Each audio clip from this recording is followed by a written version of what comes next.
A photograph shows industrial robots palletizing food products in a factory. Figure 21. One replaced by robots. Robots are replacing the jobs historically done by workers in a bread factory. Credit. Modification of Factory Automation Robotics Palletizing Bread by KUKA Roboter GmbH/Wikimedia Commons, Public Domain. Chapter Objectives. In this chapter, you will learn about how economists define and compute unemployment rate, patterns of unemployment, what causes changes in unemployment over the short run, what causes changes in unemployment over the long run, bring it home, unemployment, and the COVID-19 pandemic. A complicated story. It was the most abrupt economic change in the post-World War II era. Between March 2020 and April 2020, the U.S. unemployment rate increased from 4% to 14.8%. As a result of the COVID-19 pandemic, millions of people were left without work as businesses shut down and people stayed home and cut their spending, especially on restaurants, tourism, and travel. As confidence and spending were slowly restored, and as the situation with the virus steadily improved, unemployment began to tick down. By 2022, with the availability of vaccines and boosters and other improved health measures, things were better still, but the presence of dangerous variants prevented a full return to normal. The COVID-19 pandemic had other effects on the labor market as well. Labor force participation, the rate at which people are employed or actively searching for work, declined and as of early 2022 remained lower than it was in 2019. Some were forced to stop working because of school and childcare closures. Others were concerned about how safe their workplaces would be in the middle of a global pandemic, and still others simply chose to retire early. Labor force participation remains a sore spot in the labor market's recovery. These two statistics, unemployment and labor force participation, show how complicated the labor market can be. As the unemployment rate declined through 2021, the disappointing statistics on labor force participation show weak points.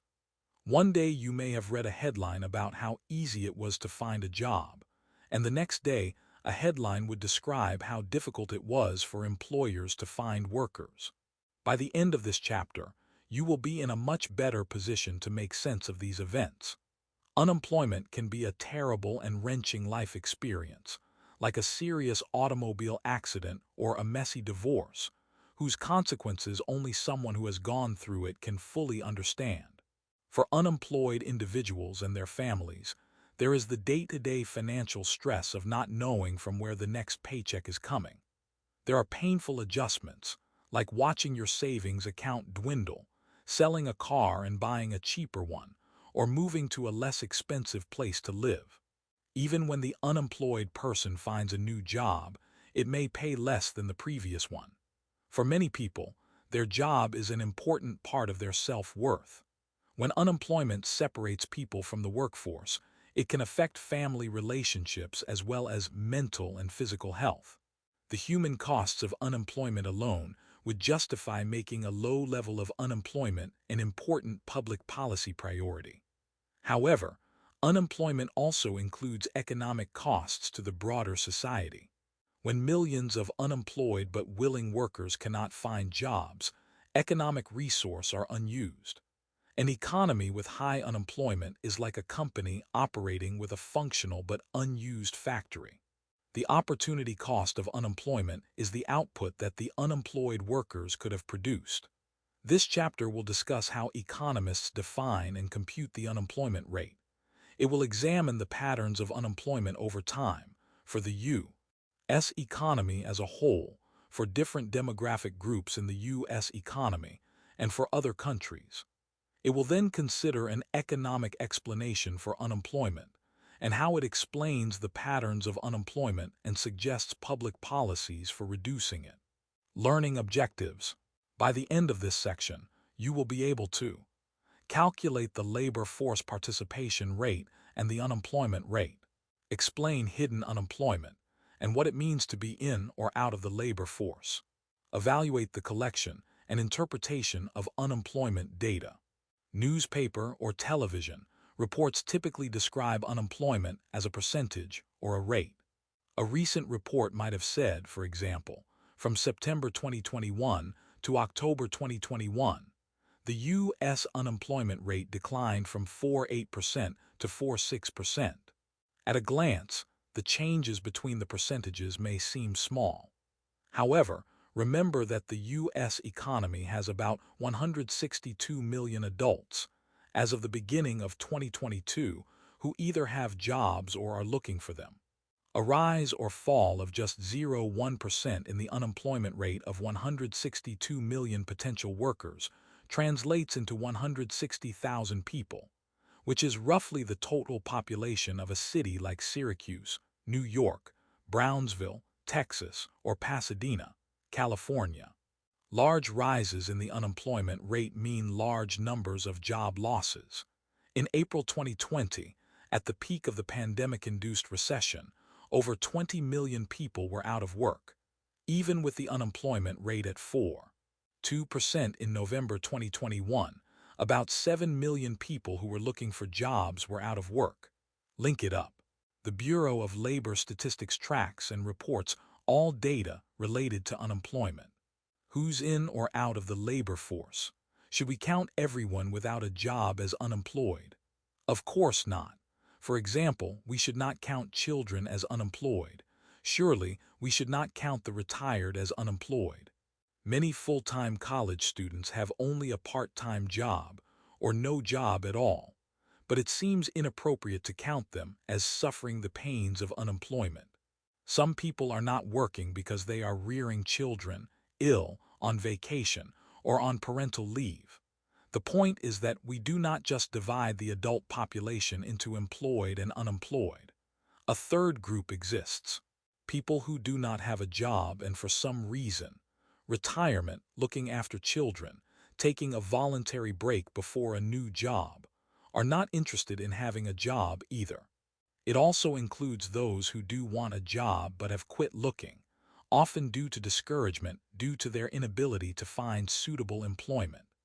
Economists refer to this third group of those who are not working and not looking for work as out of the labor force or not in the labor force. The U.S. unemployment rate, which is based on a monthly survey carried out by the U.S. Bureau of the Census, asks a series of questions to divide the adult population into employed, unemployed, or not in the labor force.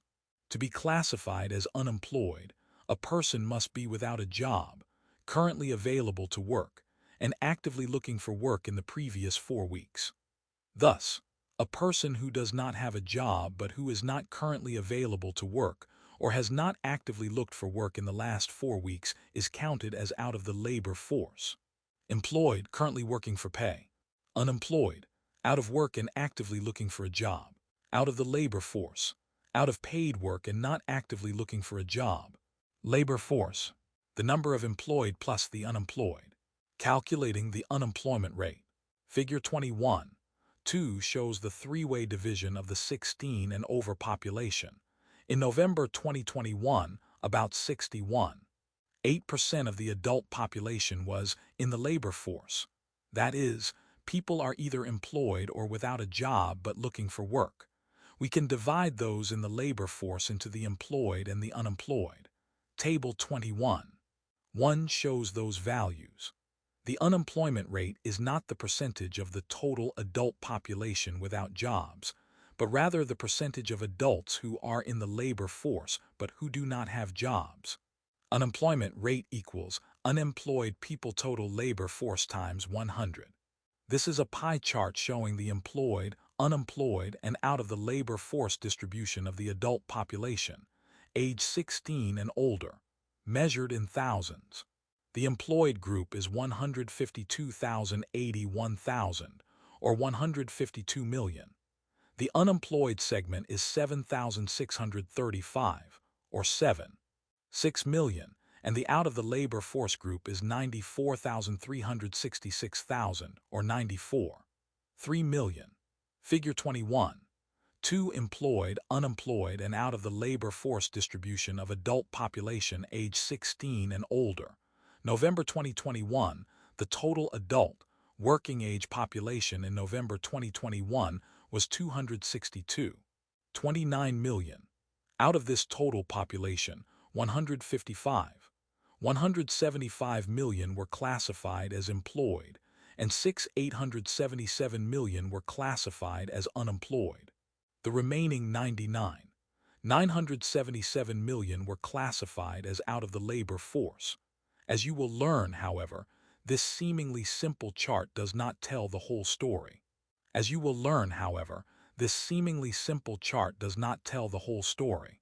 Total adult population over the age of 16 262.29 million. In the labor force, 162.52 million, 61.8%. Employed 175 million. Unemployed 877 million. Out of the labor force 977 million, 38.2%. Table 21. 1 U.S. Employment and Unemployment November 2021 Source https data BLS Gov. In this example, we can calculate the unemployment rate as 877 million unemployed people divided by 162.52 million people in the labor force, which works out to a 4.2% rate of unemployment. The following Work It Out feature will walk you through the steps of this calculation. Work it out. Calculating labor force percentages. How do economists arrive at the percentages in and out of the labor force and the unemployment rate? We will use the values in Table 21. 1. To illustrate the steps. To determine the percentage in the labor force. Step 1. Divide the number of people in the labor force, 162.52 million, by the total adult, working age, population 262.29 million. Step 2. Multiply by 100 to obtain the percentage. Percentage in the labor force equals 162. 52,262. 290. 618,461. 8%. To determine the percentage out of the labor force. Step 1. Divide the number of people out of the labor force, 977 million, by the total adult working age population 262.29 million. Step 2.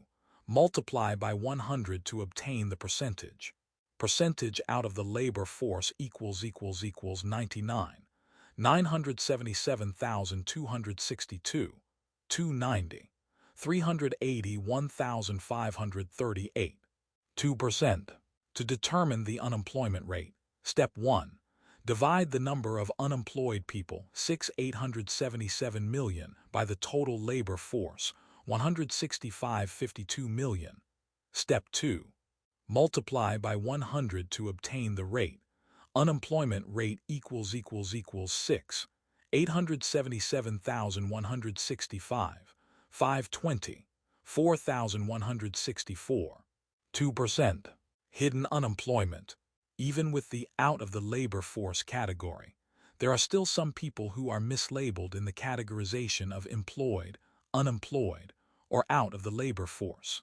There are some people who have only part-time or temporary jobs, and they are looking for full-time and permanent employment that are counted as employed, although they are not employed in the way they would like or need to be. Additionally, there are individuals who are underemployed. This includes those who are trained or skilled for one type or level of work, but are working in a lower-paying job or one that does not utilize their skills. For example, we would consider an individual with a college degree in finance who is working as a sales clerk underemployed. They are, however, also counted in the employed group. All of these individuals fall under the umbrella of the term hidden unemployment. Discouraged workers, those who have stopped looking for employment and hence are no longer counted in the unemployed, also fall into this group. Labor force participation rate. Another important statistic is the labor force participation rate. This is the percentage of adults in an economy who are either employed or who are unemployed and looking for a job. Using the data in Figure 21, 2, and Table 21. 1. Those included in this calculation would be the 162.52 million individuals in the labor force.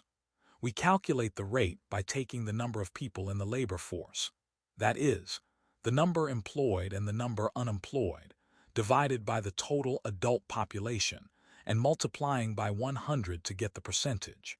For the data from November 2021, the labor force participation rate is 61.8%. Historically, the civilian labor force participation rate in the United States climbed beginning in the 1960s as women increasingly entered the workforce, and it peaked at just over 67% in late 1999 to early 2000.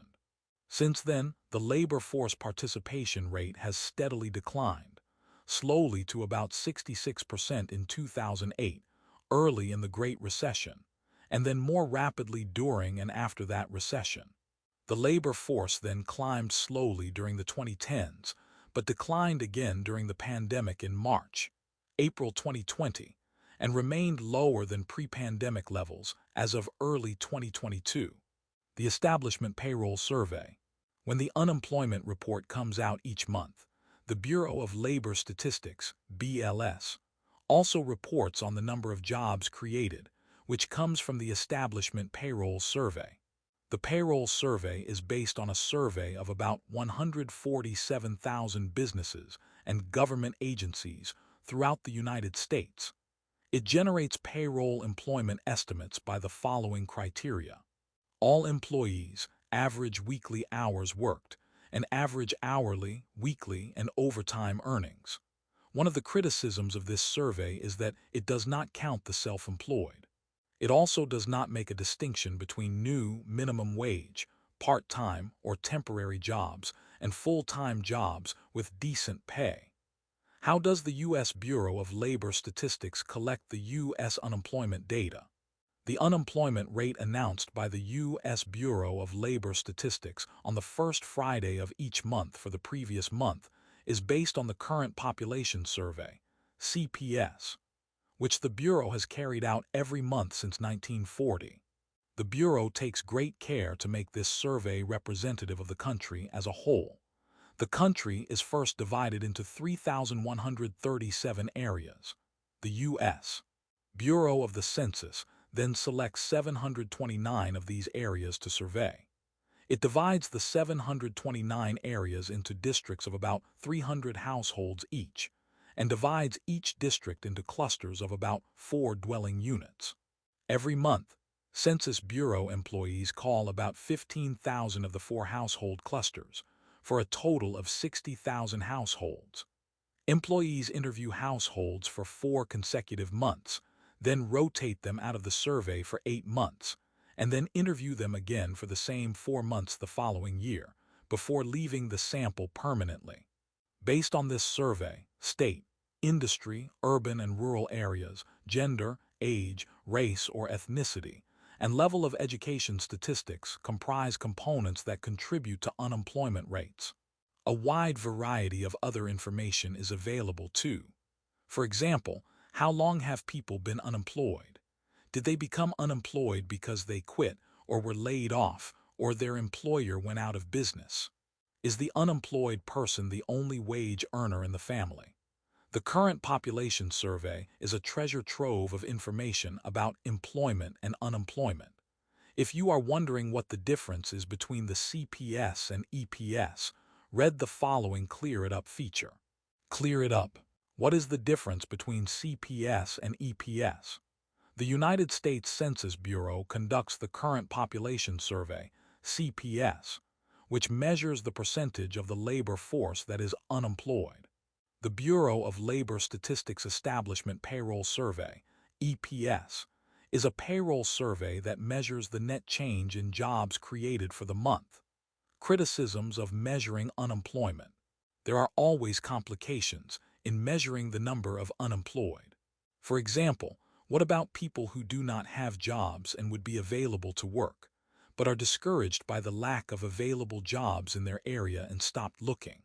Such people and their families may be suffering the pains of unemployment.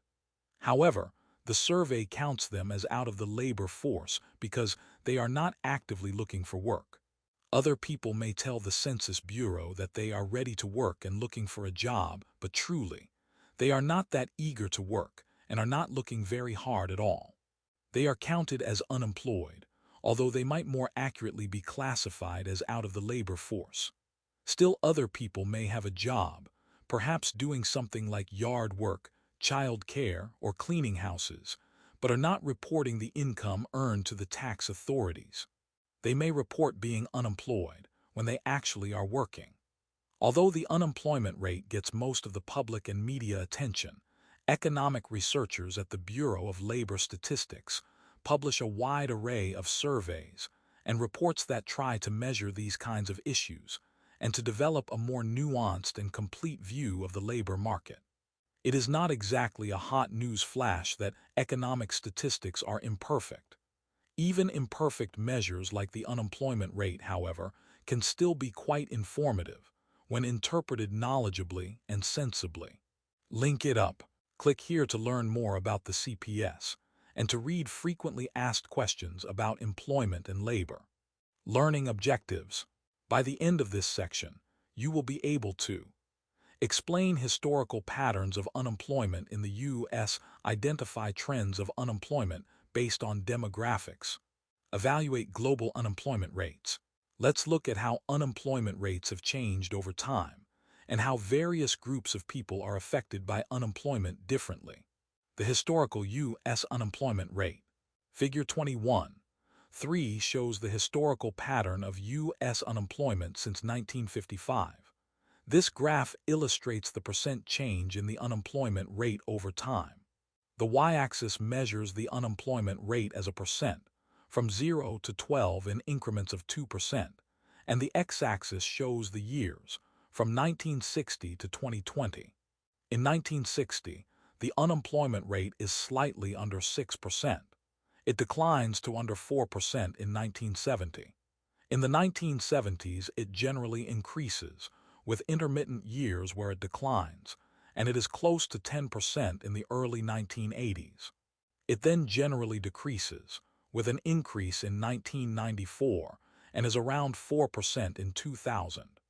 It then increases to 2002, declines again to 2008, then spikes to 10% in 2009. It then decreases to 2019 and spikes past 8% in 2020. Figure 21.3 The U.S. unemployment rate, 1948-2020 The U.S. unemployment rate moves up and down as the economy moves in and out of recessions. However, over time, the unemployment rate seems to return to a range of 4% to 6%. There does not seem to be a long-term trend toward the rate moving generally higher or generally lower. Source: Federal Reserve Economic Data, FRED, Unemployment Rate, UNRATE, HTTPS, Fred, St. Louis. Org Series, UNRATE. As we look at this data, several patterns stand out. Unemployment rates do fluctuate over time. During the deep recessions of the early 1980s, 2007-2009, and 2021, unemployment reached roughly 10%. For comparison, during the 1930s Great Depression, the unemployment rate reached almost 25% of the labor force. Unemployment rates in the late 1990s and into the mid-2000s were rather low by historical standards.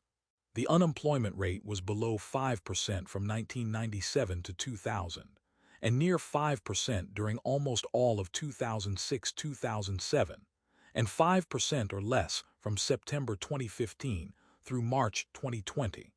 The previous time unemployment had been less than 5% for 3 consecutive years was 3 decades earlier, from 1968 to 1970.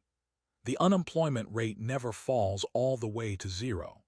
It almost never seems to get below 3%, and it stays that low only for very short periods. We discuss reasons why this is the case later in this chapter.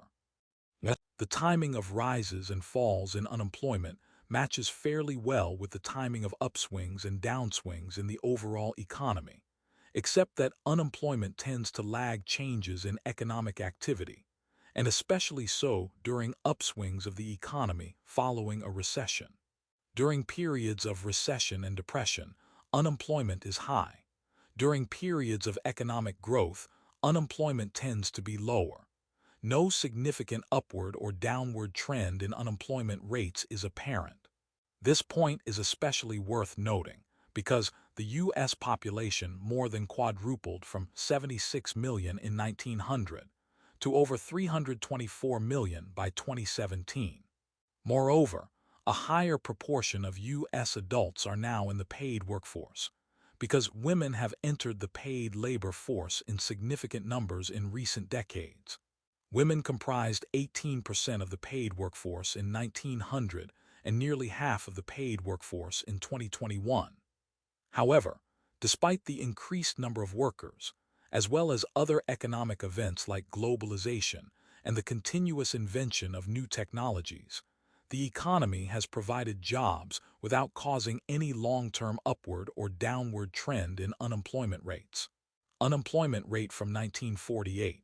Similar to the graph in the figure above, the rate moves up and down as the economy moves in and out of recessions.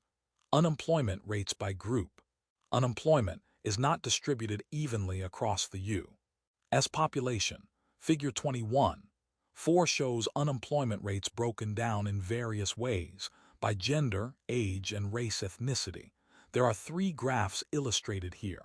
The first shows male and female unemployment rates as 2 lines over time, with the y-axis showing the unemployment rate and x-axis showing years.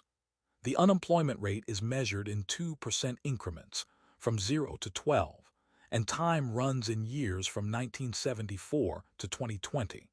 The male and female unemployment rates follow the same pattern of peaks and valleys, with the female unemployment rate generally higher than the male, until the early 1990s.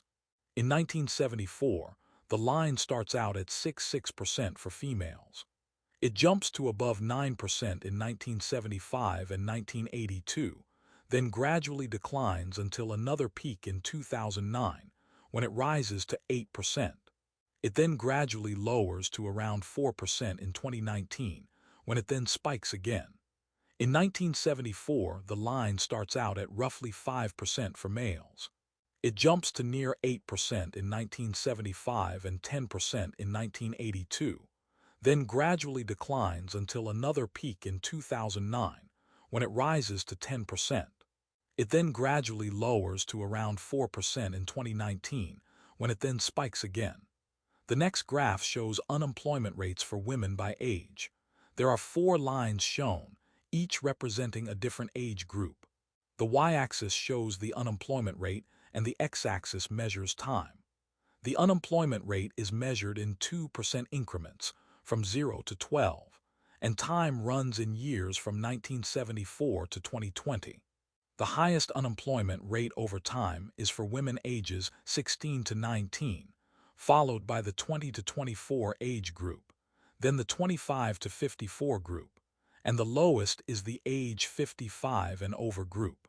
For women ages 16 to 19 in 1974, it is roughly 16%, increases to 20% in 1975, decreases, increases to 23% in 1982, and then generally declines with a brief spike in 1991 to 15% 2008.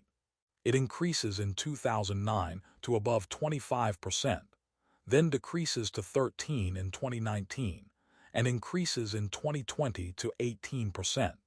For women ages 20 to 24, the line starts out around 10%, goes up to 13% in 1975, declines until 1981, increases to 15% in 1982, then generally decreases to 8% in 2008, spikes to 15% in 2009, declines again to 6% in 2019, then increases in 2020 to 15%.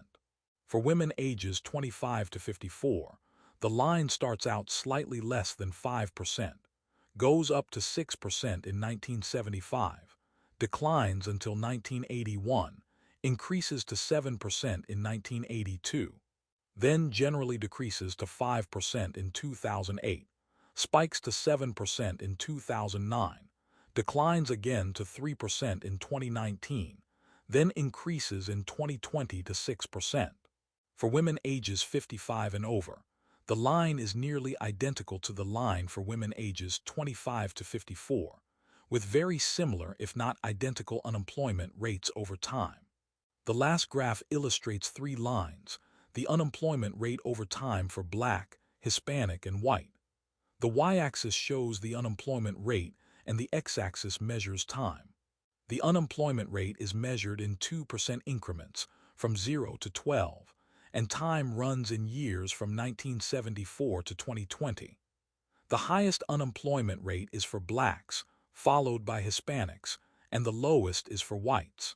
For Blacks, the line starts out at 10%, goes up to nearly 15% in 1975, declines until 1981, increases to nearly 20% in 1982, then generally decreases to 8% in 2008, spikes to 16% in 2009, declines again to 6% in 2019, then increases in 2020 to 12%.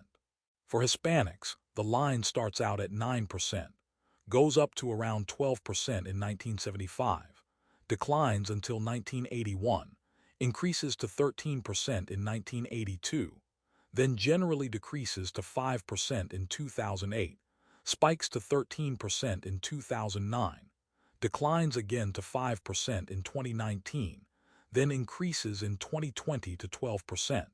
For whites, the line starts out at 5%, goes up to 6% in 1975, declines until 1981, increases to 7% in 1982, then generally decreases to 4% in 2008, spikes to 7% in 2009, declines again to 3% in 2019, then increases in 2020 to 6%. Figure 21. 4. Unemployment rate by demographic group. A. By gender, 1948-2020. Unemployment rates for men used to be lower than unemployment rates for women, but in recent decades, the two rates have been very close, often, and especially during and soon after the Great Recession, with the unemployment rate for men somewhat higher. B. By age, 1948-2020. Unemployment rates are highest for the very young and become lower with age.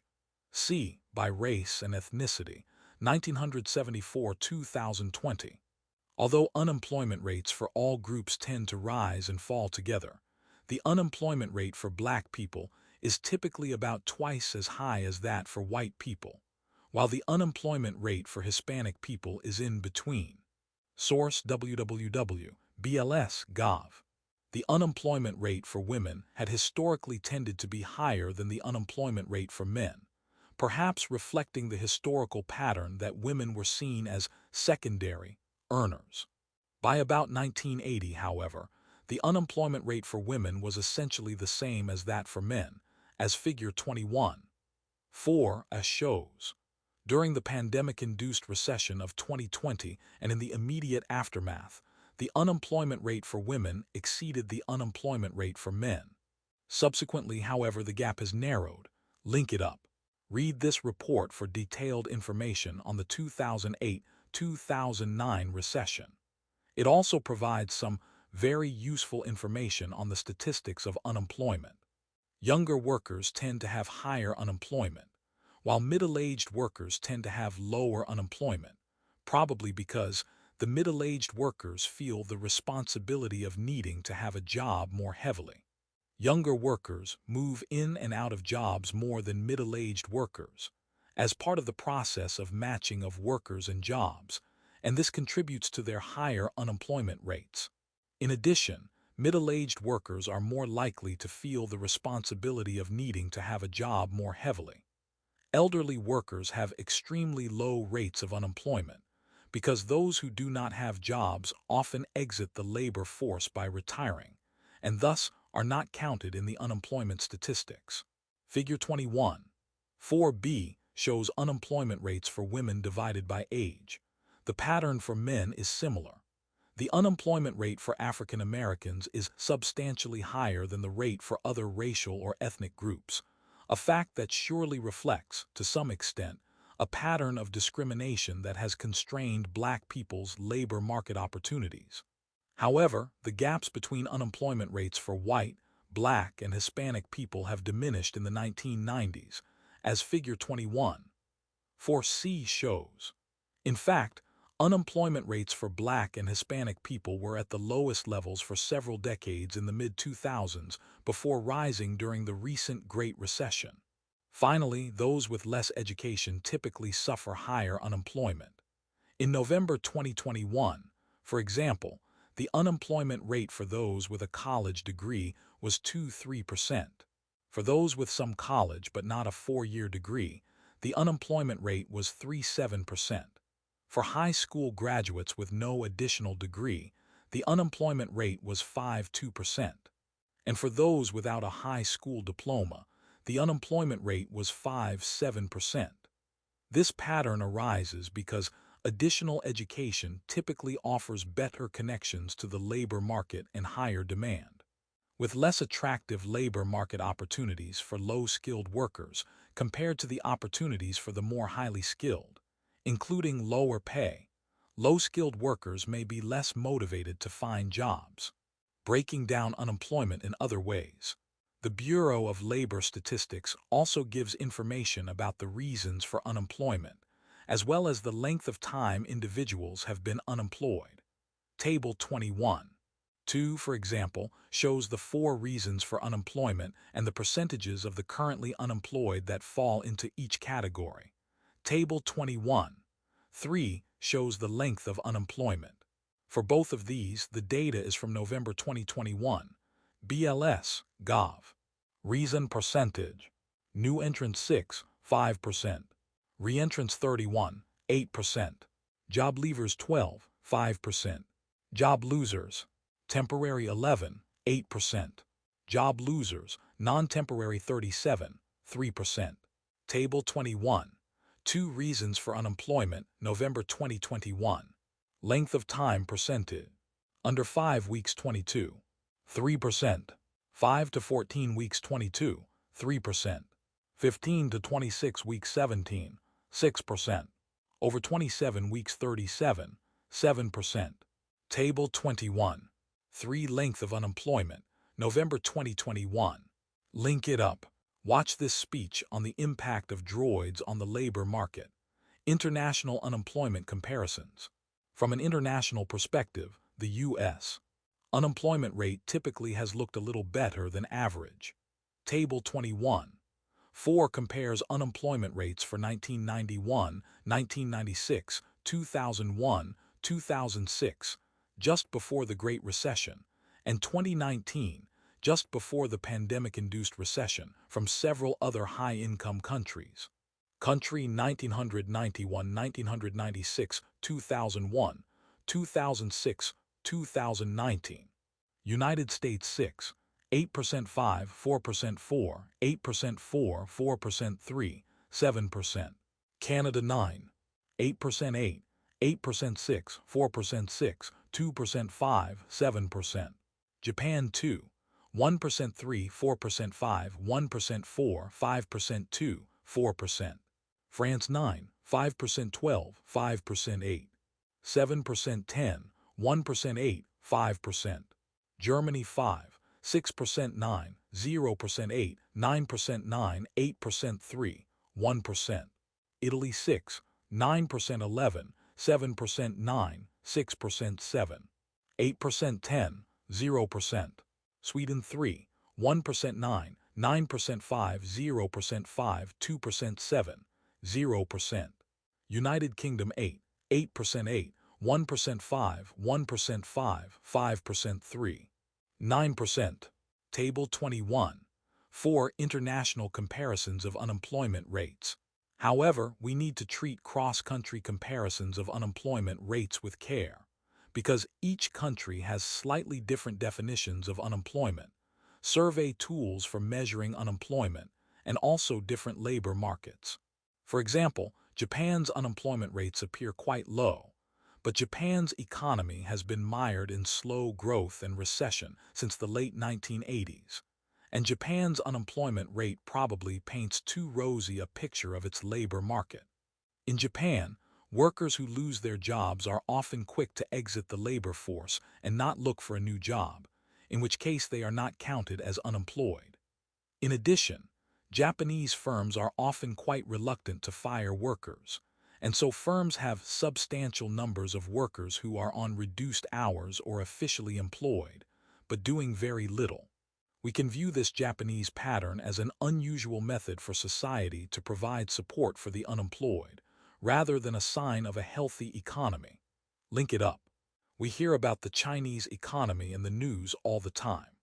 The value of the Chinese yuan in comparison to the US dollar is likely to be part of the nightly business report.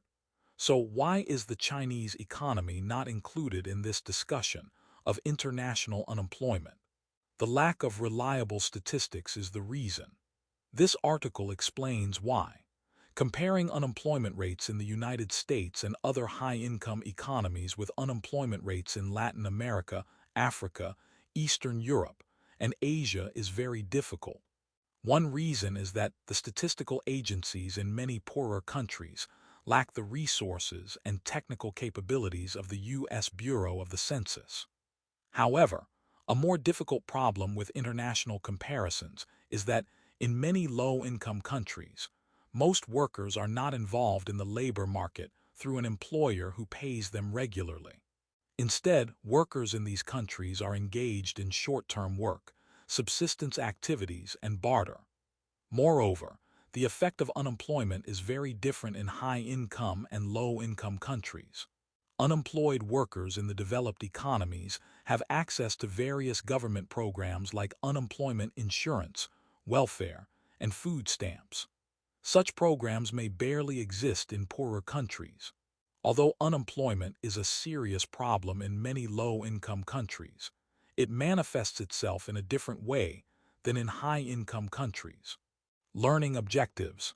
By the end of this section, you will be able to analyze cyclical unemployment, explain the relationship between sticky wages and employment using various economic arguments, apply supply and demand models to unemployment and wages.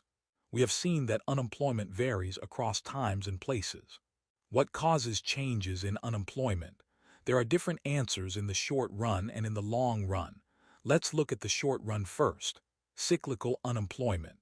Let's make the plausible assumption that in the short run, from a few months to a few years, the quantity of hours that the average person is willing to work for a given wage does not change much, so the labor supply curve does not shift much. In addition, make the standard ceteris paribus assumption that there is no substantial short-term change in the age structure of the labor force, institutions and laws affecting the labor market, or other possibly relevant factors. One primary determinant of the demand for labor from firms is how they perceive the state of the macroeconomy.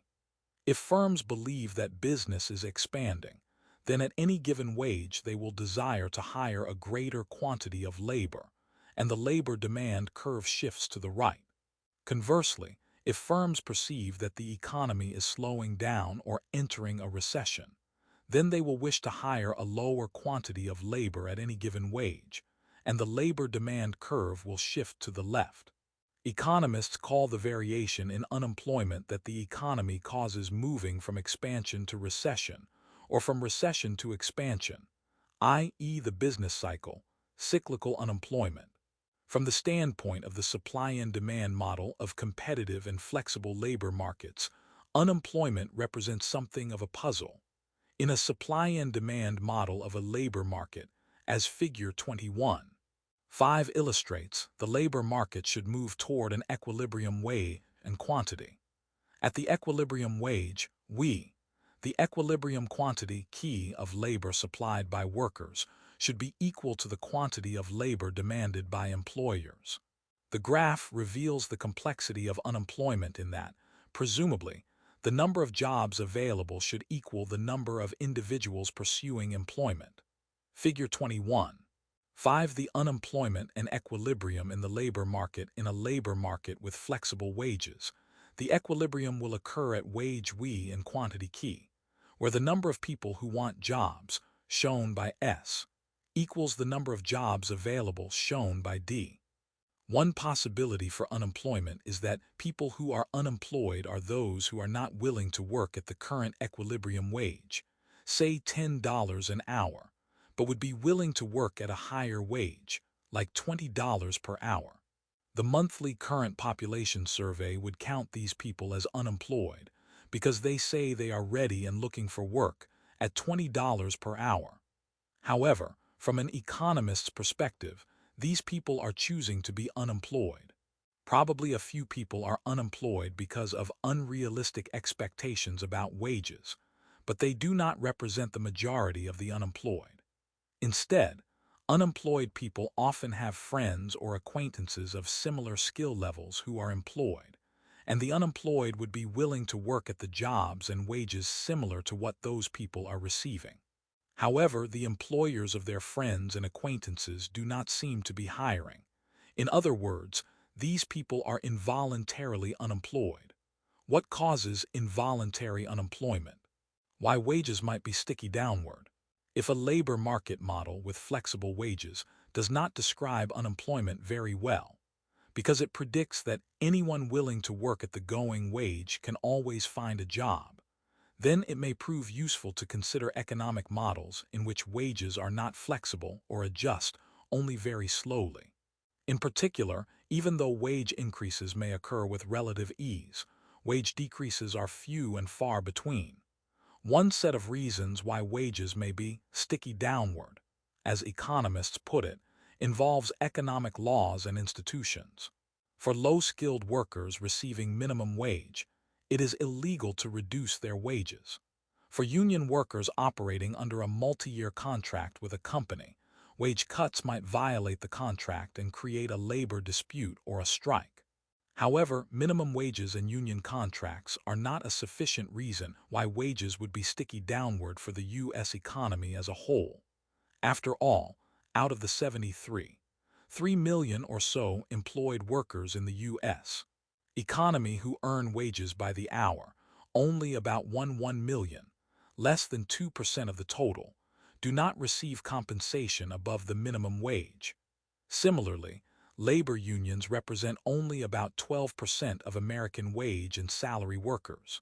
In other high-income countries, more workers may have their wages determined by unions, or the minimum wage may be set at a level that applies to a larger share of workers. However, for the United States, these two factors combined affect only about 15% or less of the labor force.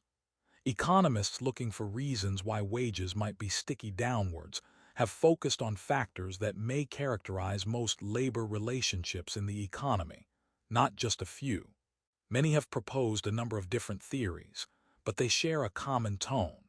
One argument is that even employees who are not union members often work under an implicit contract, which is that the employer will try to keep wages from falling when the economy is weak or the business is having trouble, and the employee will not expect huge salary increases when the economy or the business is strong. This wage-setting behavior acts like a form of insurance. The employee has some protection against wage declines in bad times, but pays for that protection with lower wages in good times.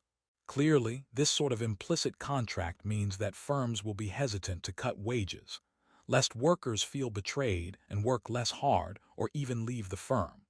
Efficiency wage theory argues that workers' productivity depends on their pay, and so employers will often find it worthwhile to pay their employees somewhat more than market conditions might dictate. One reason is that employees who receive better pay than others will be more productive because they recognize that if they were to lose their current jobs, they would suffer a decline in salary. As a result, they are motivated to work harder and to stay with the current employer. In addition, employers know that it is costly and time-consuming to hire and train new employees, so they would prefer to pay workers a little extra now rather than to lose them and have to hire and train new workers. Thus, by avoiding wage cuts, the employer minimizes costs of training and hiring new workers and reaps the benefits of well-motivated employees. The adverse selection of wage cuts argument points out that if an employer reacts to poor business conditions by reducing wages for all workers, then the best workers, those with the best employment alternatives at other firms, are the most likely to leave. The least attractive workers with fewer employment alternatives are more likely to stay. Consequently, firms are more likely to choose which workers should depart through layoffs and firings rather than trimming wages across the board. Sometimes companies that are experiencing difficult times can persuade workers to take a pay cut for the short term and still retain most of the firm's workers. However, it is far more typical for companies to lay off some workers rather than to cut wages for everyone. The insider-outsider model of the labor force, in simple terms, argues that those already working for firms are insiders, while new employees, at least for a time, are outsiders. A firm depends on its insiders to keep the organization running smoothly, to be familiar with routine procedures, and to train new employees. However, cutting wages will alienate the insiders and damage the firm's productivity and prospects. Finally, the relative wage coordination argument points out that even if most workers were hypothetically willing to see a decline in their own wages in bad economic times, as long as everyone else also experiences such a decline, there is no obvious way for a decentralized economy to implement such a plan. Instead, workers confronted with the possibility of a wage cut will worry that other workers will not have such a wage cut. And so a wage cut means being worse off both in absolute terms and relative to others. As a result, workers fight hard against wage cuts. These theories of why wages tend not to move downward differ in their logic and their implications, and figuring out the strengths and weaknesses of each theory is an ongoing subject of research and controversy among economists. All tend to imply that wages will decline only very slowly, if at all, even when the economy or a business is having tough times. When wages are inflexible and unlikely to fall, then either short-run or long-run unemployment can result. Figure 21.6 illustrates this. This graph illustrates a labor market with wages on the y-axis and quantity of labor on the x-axis. A downward-sloping labor demand curve and an upward-sloping labor supply curve are shown. There is a sticky wage above the equilibrium that is identified. At this sticky wage, the horizontal distance between the labor demand and labor supply is highlighted as the amount of unemployment. Figure 21.6 sticky wages in the labor market because the wage rate is stuck at W. Above the equilibrium, the number of those who want jobs, QS, is greater than the number of job openings, QD. The result is unemployment, shown by the bracket in the figure. Figure 21.7 shows the interaction between shifts in labor demand and wages that are sticky downward. Figure 21.7 illustrates the situation in which the demand for labor shifts to the right from D0 to D1.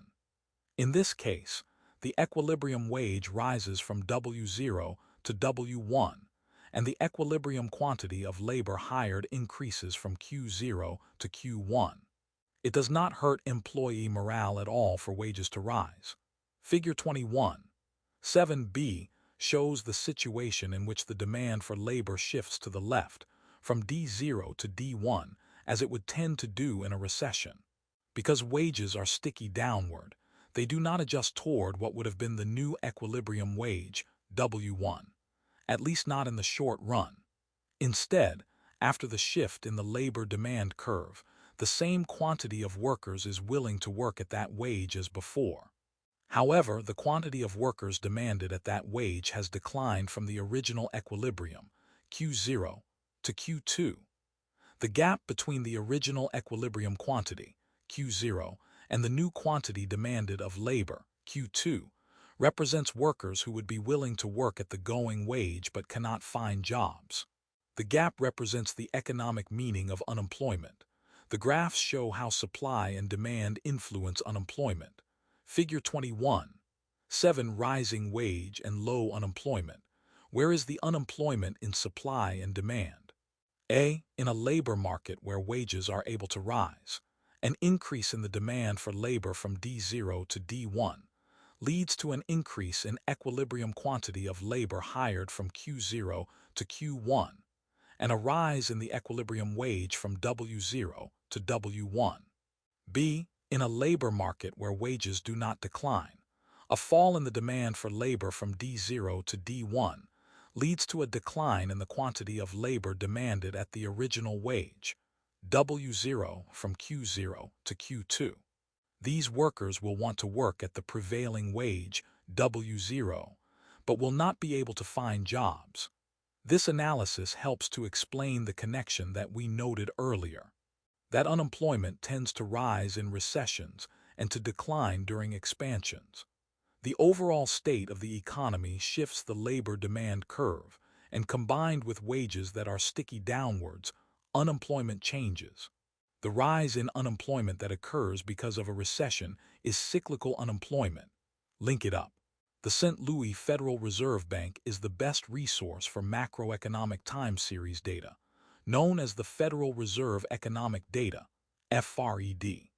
FRED provides complete datasets on various measures of the unemployment rate as well as the monthly Bureau of Labor Statistics report on the results of the household and employment surveys. Learning objectives. By the end of this section, you will be able to explain frictional and structural unemployment, assess relationships between the natural rate of employment and potential real GDP, productivity, and public policy, identify recent patterns in the natural rate of employment, propose ways to combat unemployment. Cyclical unemployment explains why unemployment rises during a recession and falls during an economic expansion. But what explains the remaining level of unemployment even in good economic times?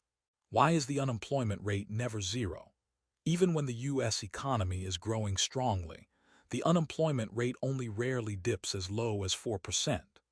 Moreover, the discussion earlier in this chapter pointed out that unemployment rates in many European countries like Italy, France, and Germany have often been remarkably high at various times in the last few decades. Why does some level of unemployment persist even when economies are growing strongly? Why are unemployment rates continually higher in certain economies, through good economic years and bad? Economists have a term to describe the remaining level of unemployment that occurs even when the economy is healthy. They call it the natural rate of unemployment. The long run. The natural rate of unemployment. The natural rate of unemployment is not natural, in the sense that water freezes at 32 degrees Fahrenheit or boils at 212 degrees Fahrenheit. It is not a physical and unchanging law of nature. Instead, it is only the natural rate because it is the unemployment rate that would result from the combination of economic, social, and political factors that exist at a time, assuming the economy was neither booming nor in recession. These forces include the usual pattern of companies expanding and contracting their workforces in a dynamic economy, social and economic forces that affect the labor market, or public policies that affect either the eagerness of people to work or the willingness of businesses to hire. Let's discuss these factors in more detail. Frictional unemployment. In a market economy, some companies are always going broke for a variety of reasons. Old technology, poor management, good management that happened to make bad decisions, shifts in tastes of consumers so that less of the firm's product is desired, a large customer who went broke, or tough domestic or foreign competitors. Conversely, other companies will be doing very well for just the opposite reasons and looking to hire more employees. In a perfect world, all of those who lost jobs would immediately find new ones. However, in the real world, even if the number of job seekers is equal to the number of job vacancies, it takes time to find out about new jobs, to interview and figure out if the new job is a good match, or perhaps to sell a house and buy another in proximity to a new job. Economists call the unemployment that occurs in the meantime, as workers move between jobs, frictional unemployment. Frictional unemployment is not inherently a bad thing. It takes time on part of both the employer and the individual to match those looking for employment with the correct job openings. For individuals and companies to be successful and productive, you want people to find the job for which they are best suited, not just the first job offered. In the mid-2000s, before the 2008-2009 recession, it was true that about 7% of U.S. workers saw their jobs disappear in any three-month period. However, in periods of economic growth, these destroyed jobs are counterbalanced for the economy as a whole by a larger number of jobs created. In 2019, for example, there were typically about 6 million unemployed people at any given time in the U.S. economy. Even though about two-thirds of those unemployed people found a job in 14 weeks or fewer, the unemployment rate did not change much during the year, because those who found new jobs were largely offset by others who lost jobs. Of course, it would be preferable if people who were losing jobs could immediately and easily move into newly created jobs, but in the real world, that is not possible. Someone who is laid off by a textile mill in South Carolina cannot turn around and immediately start working for a textile mill in California. Instead, the adjustment process happens in ripples.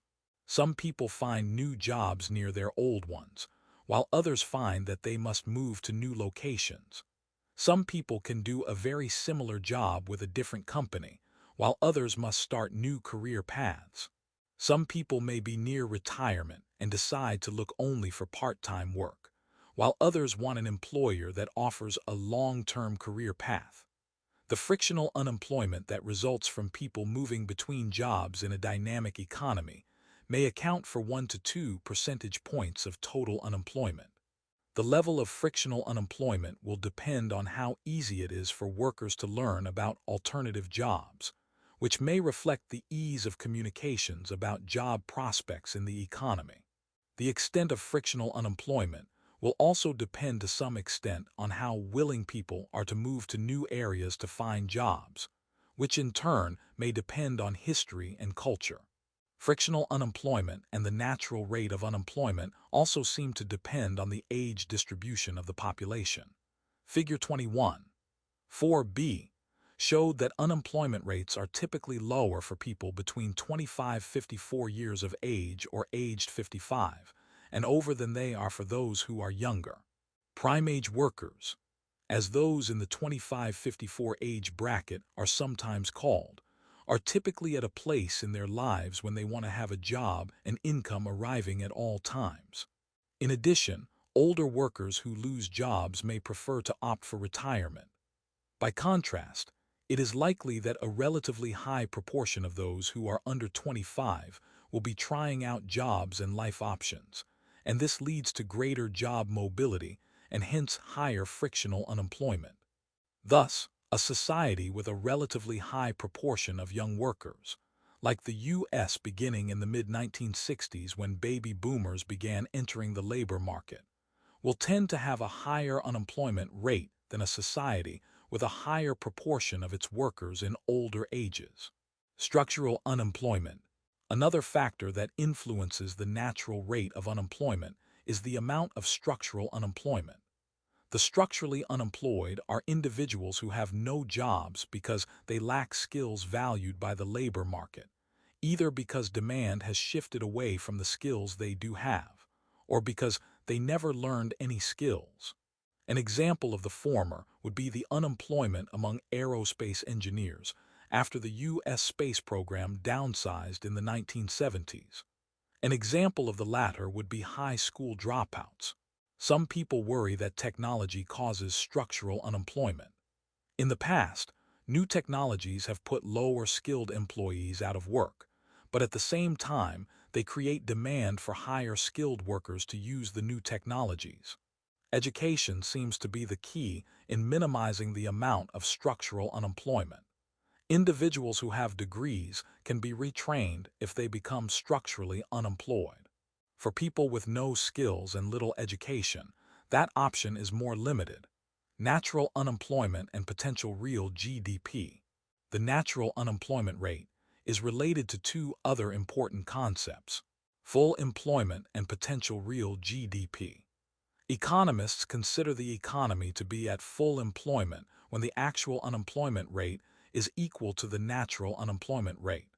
When the economy is at full employment, real GDP is equal to potential real GDP.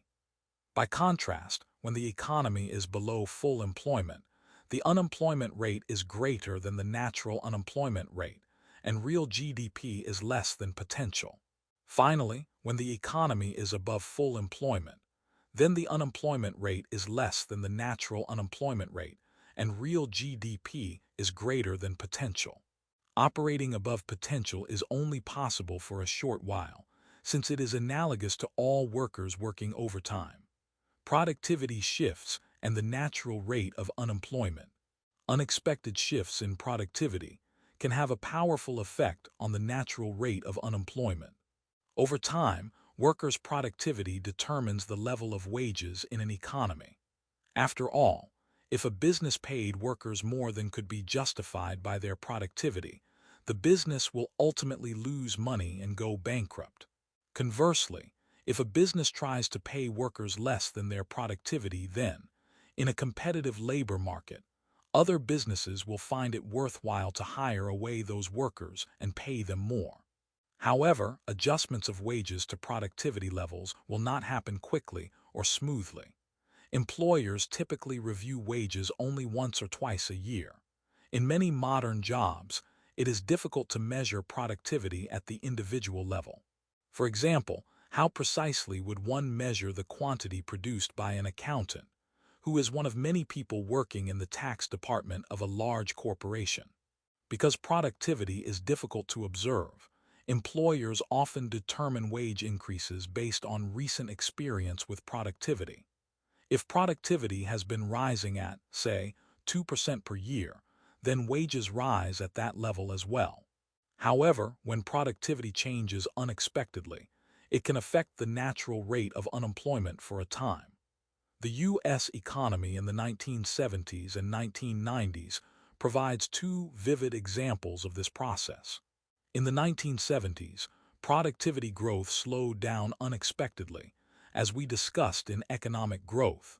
For example, output per hour of U.S. workers in the business sector increased at an annual rate of 3% per year from 1960 to 1973, but only 0.8% from 1973 to 1982. Figure 21. 8a illustrates the situation where the demand for labor, that is, the quantity of labor that business is willing to hire at any given wage, has been shifting out a little each year because of rising productivity, from D0 to D1 to D2. As a result, equilibrium wages have been rising each year from W0 to W1 to W2. However, when productivity unexpectedly slows down, the pattern of wage increases does not adjust right away. Wages keep rising each year from W2 to W3 to W4, but the demand for labor is no longer shifting up. A gap opens where the quantity of labor supplied at wage level W4 is greater than the quantity demanded.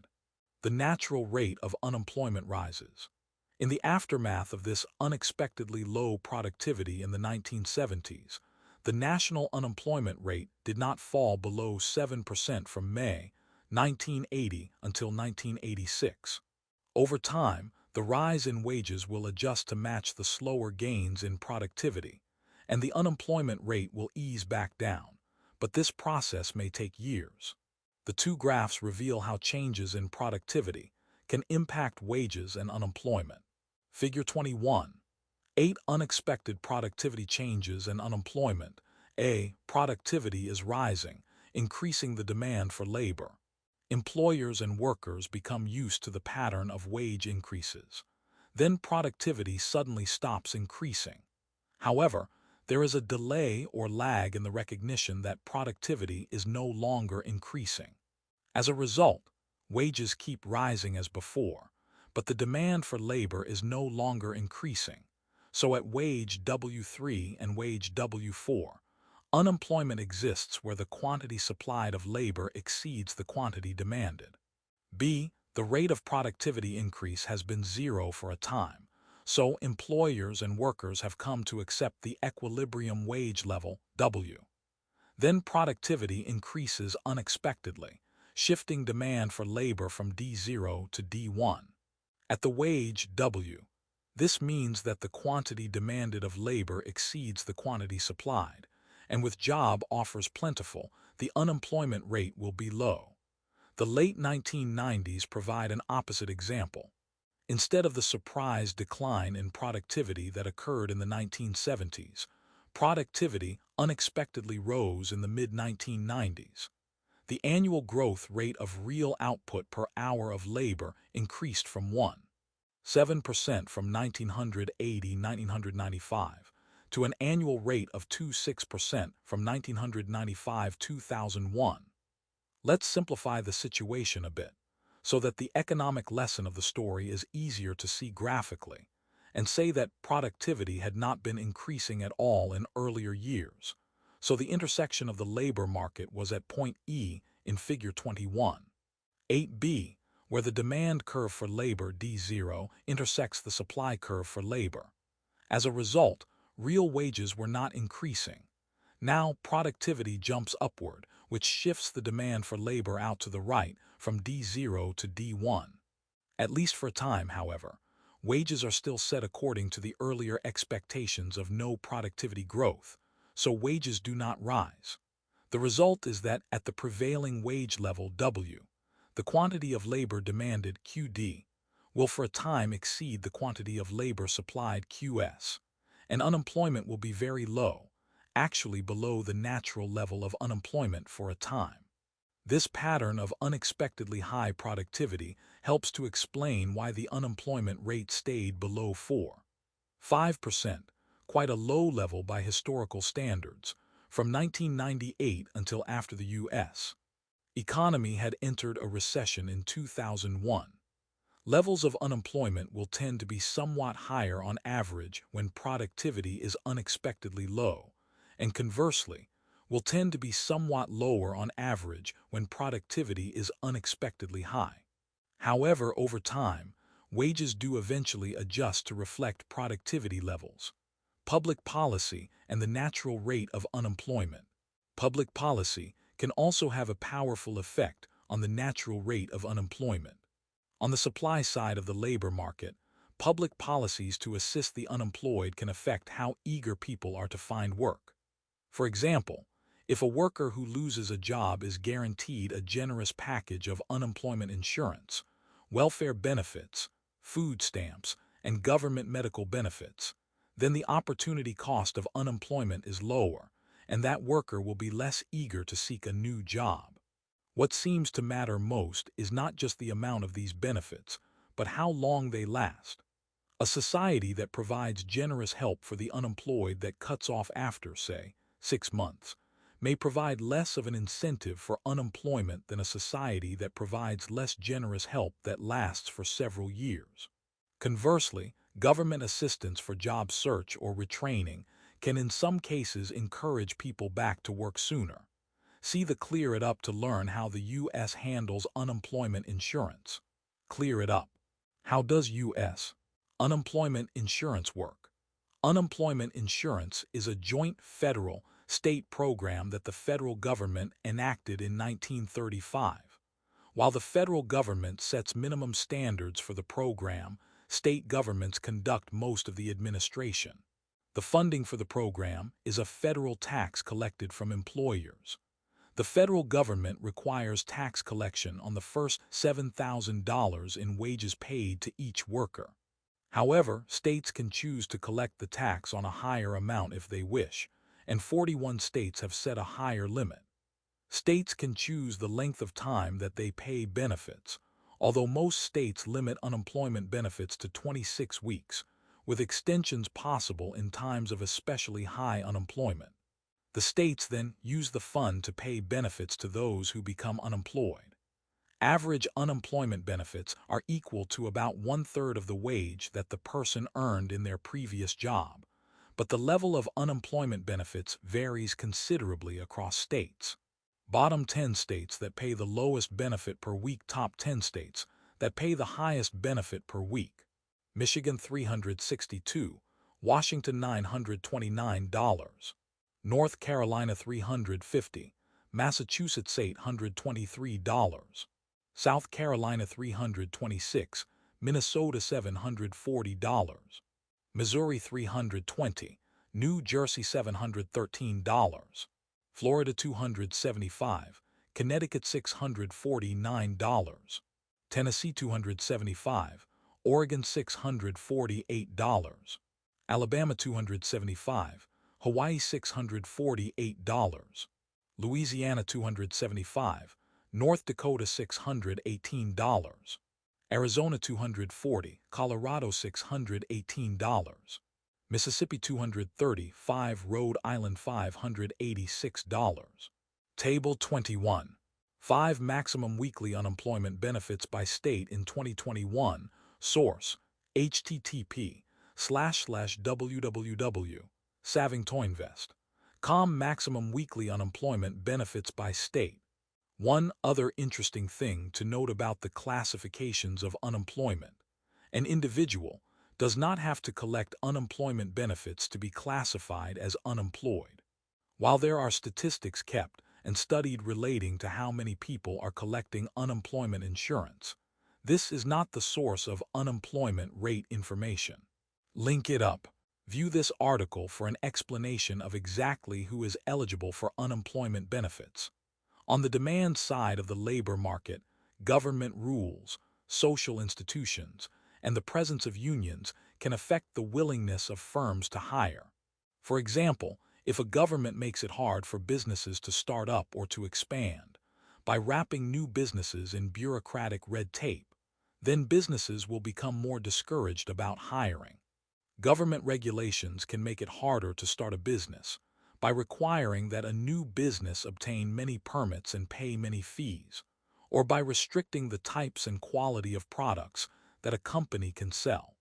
Other government regulations, like zoning laws, may limit where companies can conduct business, or whether businesses are allowed to be open during evenings or on Sunday.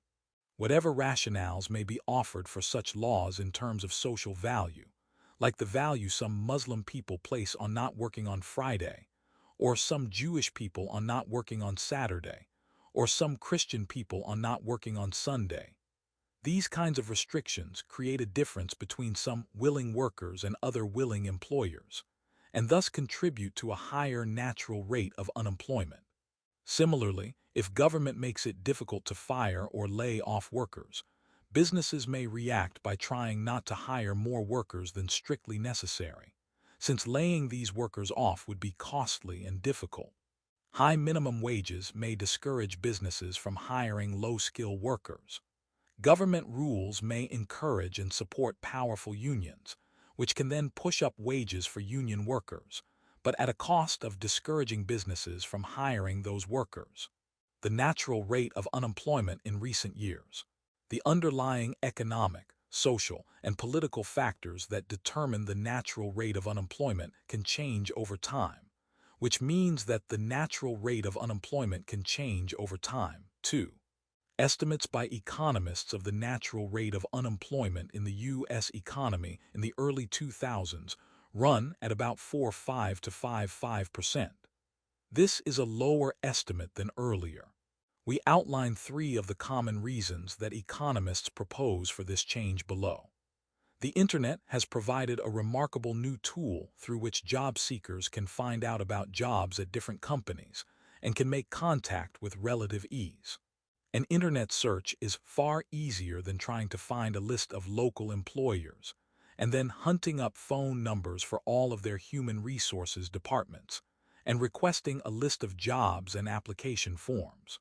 Social networking sites such as LinkedIn have changed how people find work as well. The growth of the temporary worker industry has probably helped to reduce the natural rate of unemployment. In the early 1980s, only about 0.5% of all workers held jobs through temp agencies. By the early 2000s, the figure had risen above 2%. Temp agencies can provide jobs for workers while they are looking for permanent work. They can also serve as a clearinghouse, helping workers find out about jobs with certain employers and getting a tryout with the employer. For many workers, a temp job is a stepping stone to a permanent job that they might not have heard about or obtained any other way. So the growth of temp jobs will also tend to reduce frictional unemployment.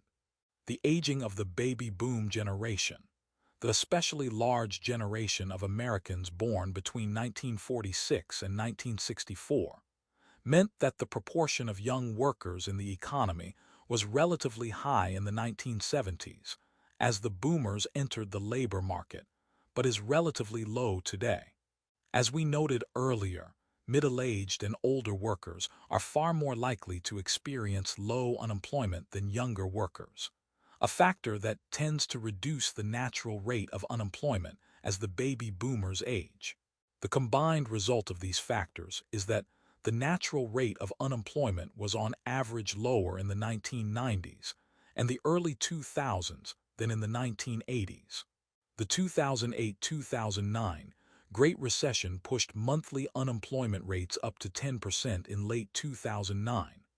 However, even at that time, the Congressional Budget Office was forecasting that by 2015, unemployment rates would fall back to about 5%. During the first 2 months of 2020, the unemployment rate held steady at 3.5%. As of the first quarter of 2022, the Congressional Budget Office estimates the natural rate to be 4.6%. The natural rate of unemployment in Europe. By the standards of other high-income economies, the natural rate of unemployment in the U.S. economy appears relatively low. Through good economic years and bad, many European economies have had unemployment rates hovering near 10%, or even higher, since the 1970s. European rates of unemployment have been higher not because recessions in Europe have been deeper, but rather because the conditions underlying supply and demand for labor have been different in Europe, in a way that has created a much higher natural rate of unemployment. Many European countries have a combination of generous welfare and unemployment benefits, together with nests of rules that impose additional costs on businesses when they hire. In addition, many countries have laws that require firms to give workers months of notice before laying them off, and to provide substantial severance or retraining packages after laying them off.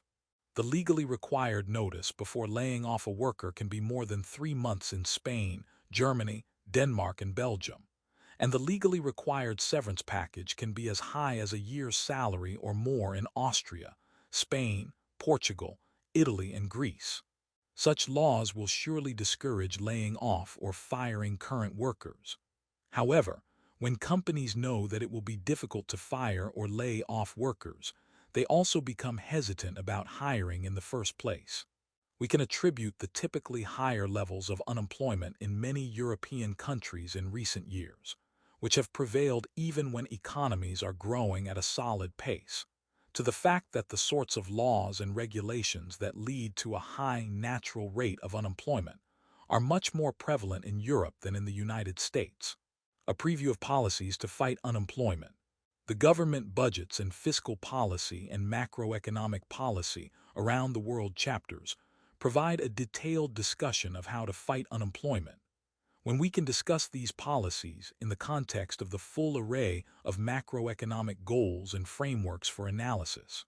However, even at this preliminary stage, it is useful to preview the main issues concerning policies to fight unemployment. The remedy for unemployment will depend on the diagnosis. Cyclical unemployment is a short-term problem, caused because the economy is in a recession.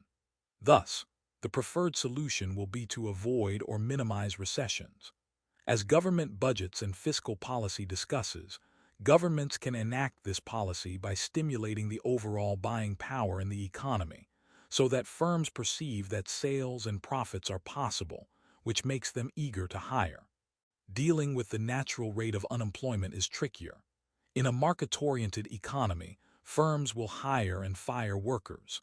Governments cannot control this. Furthermore, the evolving age structure of the economy's population or unexpected shifts in productivity are beyond a government's control and will affect the natural rate of unemployment for a time. However, as the example of high ongoing unemployment rates for many European countries illustrates, government policy clearly can affect the natural rate of unemployment that will persist even when GDP is growing.